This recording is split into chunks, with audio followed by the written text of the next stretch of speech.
चरणों में नमन करके महान संत सवाई सुंदरदास जी, जिनके आशीर्वाद से हम सब यहाँ आज इकट्ठे हैं, उनके चरणों में नमन करके इस सभा में विराजमान सभी क्षत्रिय सरदारों और क्षत्राणियों को ये रत्नावत शेखावत ठाकुर सीताराम सिंह सादर जय गोपीनाथ जी कहते हैं। इस संसार में भगवान ने जितनी भी चीजें बनाई हैं सब अच्छी अच्छी चीजें हैं, खराब नहीं है कोई। लेकिन हर व्यक्ति के लिए हर चीज अच्छी नहीं है। इसी तरह से संसार में सैकड़ों विचारधाराएं हैं, सभी विचारधाराएं अच्छी हैं, लेकिन हर व्यक्ति के लिए हर विचारधारा अच्छी नहीं है। इसी तरह से समाज में सैकड़ों संस्कृतियां हैं, लेकिन हर व्यक्ति के लिए हर संस्कृति श्रेष्ठ नहीं है। हमारे पूर्वजों की और हमारी सोच में अंतर क्या है? हमारे पूर्वज जिस भी काम को करते थे उससे पहले ये विचार करते थे कि ये काम मेरे धर्म के अनुकूल है या नहीं है, मेरी संस्कृति के अनुकूल है या नहीं है, या मेरी इतिहास परंपरा के सम्मत है या नहीं। अगर हर जगह से जवाब हाँ में मिलता था तो उस काम को वो ग्रहण करते थे, उसको अपने जीवन में अंगीकार करते थे। और यदि कहीं से ये समझ में आता है कि ये काम हमारी संस्कृति के विरुद्ध है, उस काम को ग्रहण नहीं करते थे। लेकिन पिछले 20 साल से जब से शिक्षा का विस्तार हुआ समाज में, हमने विचार करना बंद कर दिया कि कौन सा काम हमारे अनुकूल है और कौन सा काम हमारी संस्कृति के प्रतिकूल है। और जब से विचार करना हमने बंद किया है, तब से हर वर्ष नए नए रीति रिवाज, जिनका हमारे धर्म इतिहास और संस्कृति से कोई लेना देना नहीं, वो बाढ़ की तरह से समाज के अंदर प्रवेश कर रहे हैं। और उन नए नए संस्कारों और रीति रिवाजों के चक्कर में हम अपने जो परंपरागत रीति रिवाज है उनको तिलांजलि दे रहे हैं। छोटे छोटे उदाहरणों से हम समझेंगे। आजकल न्योता छपता है, ब्याह होगा, उसमें लिखाया जाता है महिला संगीत, लेकिन उसमें एक भी महिला गीत गाती है क्या? पहले किसी के घर में ब्याह शादी या कोई शुभ काम होता, महीनों पहले महिलाएं गीत गाना शुरू करती थी। अब वो एक दिन महिला संगीत के नाम पर वो घर में डीजे लगवाते हैं, ध्वनि प्रदूषण करते हैं, उसी को महिला संगीत का नाम दे दिया जाता है। पहले घरों के अंदर कोई उत्सव होता, त्योहार होता, मांडे जाते। आज वो मांडने तो गायब हो गए। और विवाह शादी के अंदर क्या चल गया? मेहंदी की रस्म। टीवी के अंदर सीरियलों में हमने देख लिया, मेहंदी की रस्म के अंदर सारे घर वाले हरे कपड़े पहने। लेकिन ये विचार नहीं किया कि हमारी संस्कृति से इस मेहंदी की रस्म का क्या संबंध है भाई। और मेहंदी अगर लगानी भी है, हमारे यहाँ तो तेलवान होता था जो साधारण तरीके से सब घरों में होता था। उसमें एक नया नियम लगा दिया, सारे घर वाले हरे कपड़े पहनेंगे। अब हमारा तो उसे भला होगा नहीं होगा, लेकिन सेठ जी का भला जरूर होगा। किसी ठाकर साहब के यहाँ ब्याह शादी होगा तो 100-200 जोड़ी हरे रंग के कपड़े जरूर बिकेंगे।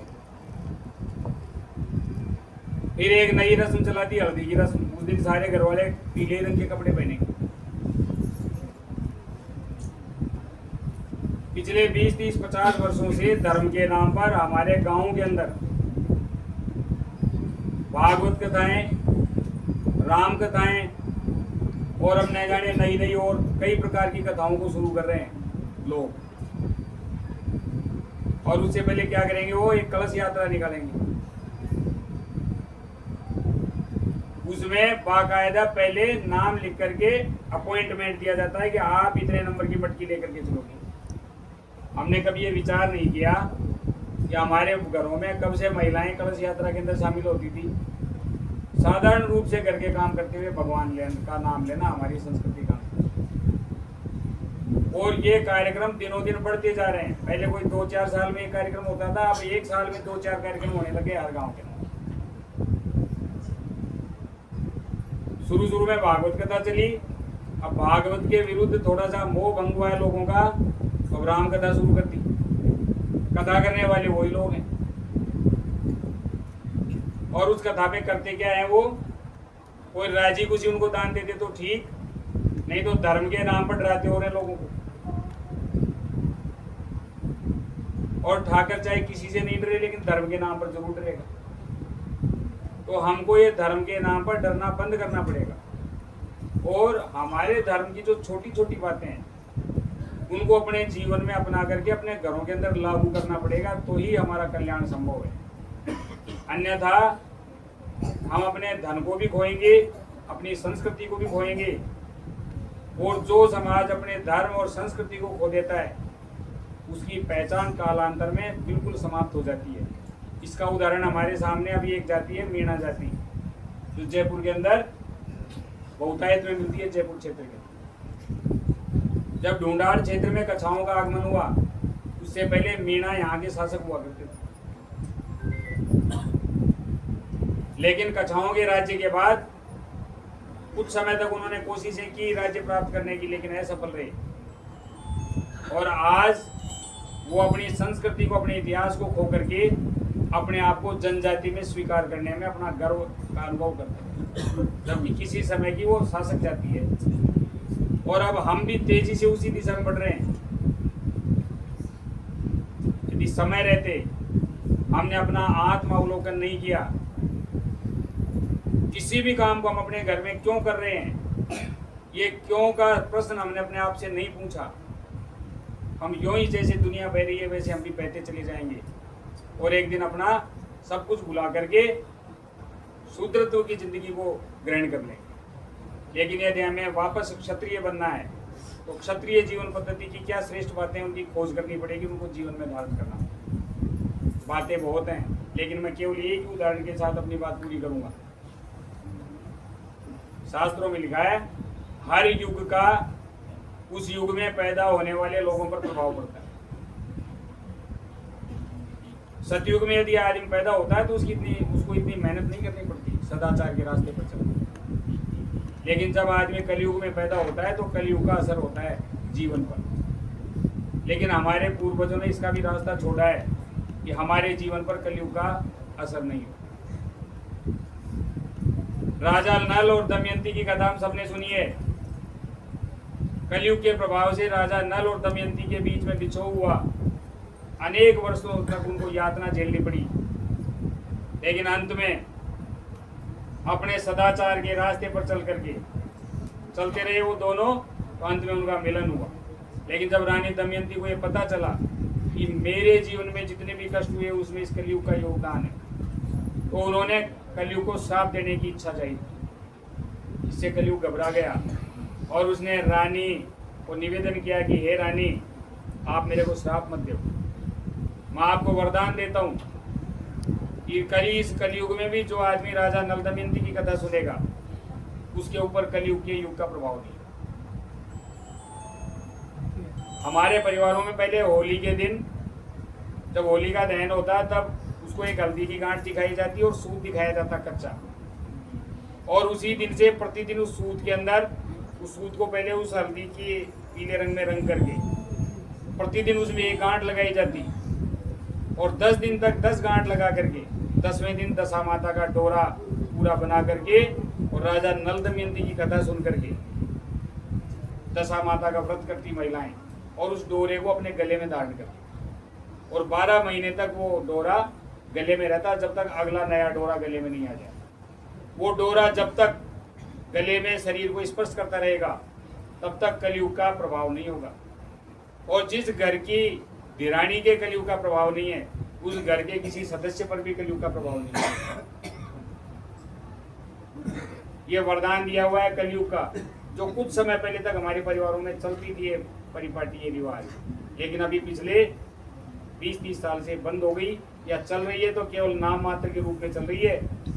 वो हल्दी की गांठ भी दिखाते हैं, थोड़ा सा सूत भी दिखाते हैं, उसको रंगते भी हैं, गांठ भी लगाते हैं, कोई कोई कहानी भी सुन लेता है, लेकिन उस डोरे को धारण नहीं करते। यदि उस डोरे को हम धारण नहीं करते हैं तो उस व्रत का कोई महत्व नहीं है। तो इस तरह की छोटी छोटी अनेक बातें हैं जिनको हम सीख सकते हैं।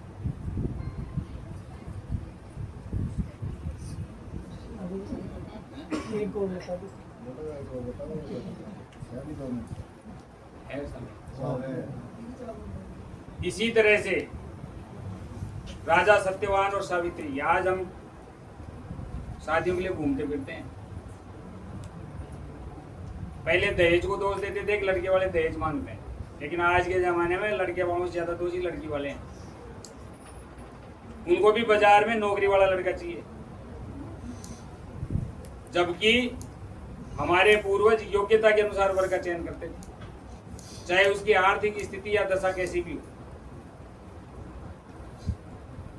जब सत्यवान सावित्री के पिता मध्य देश के राजा अश्वपति ने पुरोहितों से पूछा कि मेरी बेटी विवाह योग्य हो गई, उसका विवाह किसके साथ करूं?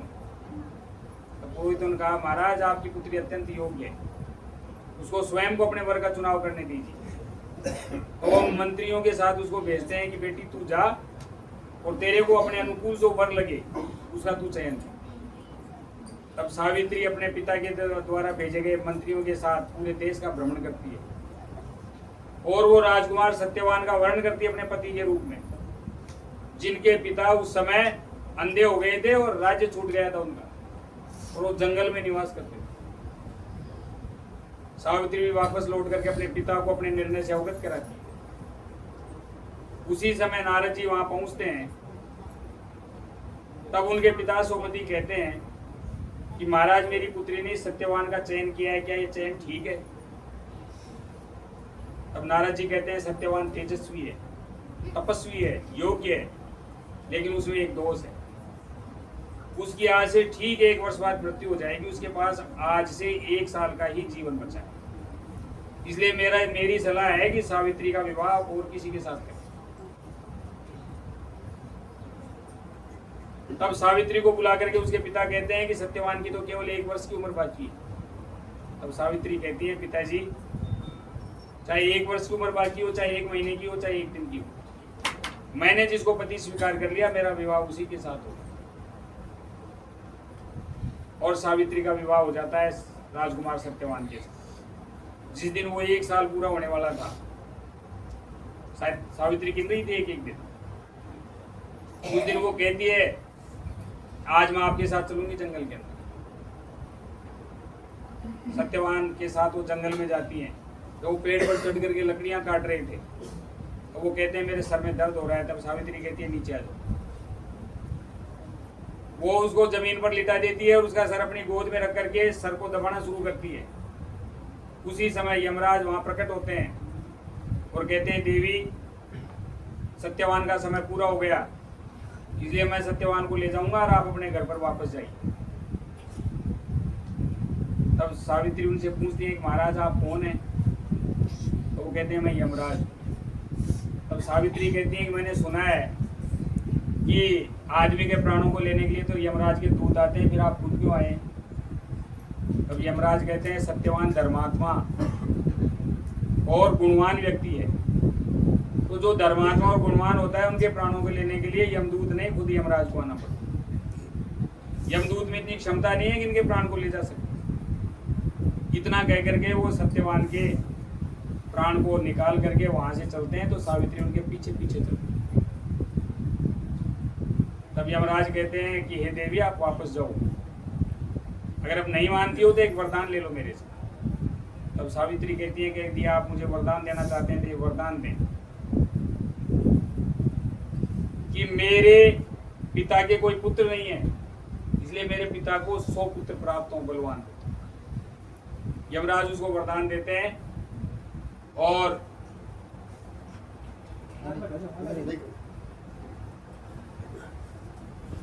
फिर आगे बढ़ते हैं, लेकिन सावित्री उनका पीछा करना नहीं छोड़ती। फिर यमराज कहते हैं तू एक वरदान और मांग। तो वो कहती है मेरे ससुर अंधे हैं, उनको नेत्र ज्योति प्राप्त हो तथा उनका राज्य और समृद्धि उनको वापस मिले।